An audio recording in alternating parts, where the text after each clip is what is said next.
ஹாய்மா, நம்மளுடைய சுண்டக்காய் சட்னியும் முட்டை தோசையும் ரெடி ஆகிடுச்சு. வாங்க சாப்பிடலாம். பாருங்கள், முட்டை தோசைங்க, ஒரு சாதா தோசை, அவ்வளோதாங்க.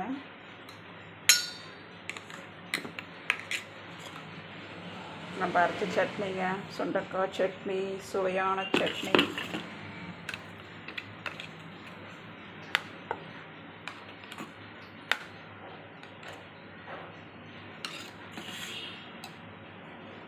வேறு லெவலில் இருக்குங்க இது, சரிங்களா?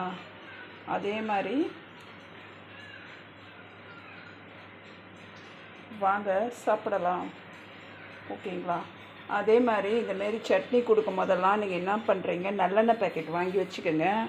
நல்லெண்ணெய் சட்னியில் ஊற்றி கலந்து கொடுத்துருங்க. ஏன்னா தனியாக கொடுத்தா குடிக்க மாட்டாங்க. இந்தமாரி சட்னியில் அது கலக்கி கொடுத்தா எண்ணெய் பச்சையாகவும் உள்ளே போகும், இடுப்பு வலிக்கு ரொம்ப நல்லதுங்க பொம்பளை பசங்களுக்கு.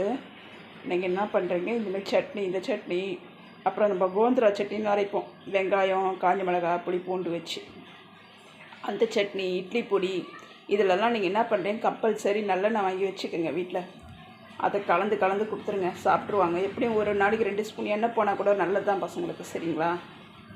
ஓகேங்க. உங்கள் வீட்டில் என்ன டிஃபன்ன்றதை கமெண்ட் பாக்ஸில் கமெண்ட் பண்ணுங்கள். எல்லோரும் வீடியோ பார்க்குறீங்க, லைக்கும் போட மாட்டேறீங்க, கமெண்ட்டும் பண்ண மாட்டேறீங்க. கொஞ்சம் ஆதரவு கொடுங்க. பாய்.